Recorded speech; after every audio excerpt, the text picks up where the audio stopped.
మీద చెయ్యి వేసి బొట్టు పెట్టినా, తాళి బొట్టు మెడను కట్టి బొట్టు పెట్టినా, తల మీద చెయ్యి వేసి బొట్టు పెట్టినా, తాళి బొట్టు మెడను కట్టి బొట్టు పెట్టినా, సన్ని కళ్ళు తొక్కినా సప్త పదులు మెట్టినా, సన్ని కళ్ళు తొక్కినా సప్త పదులు మెట్టినా, మనసు మనసు కలపడమే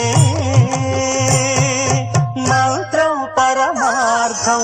శ్రీరస్తు శుభమస్తు, శ్రీరస్తు శుభమస్తు.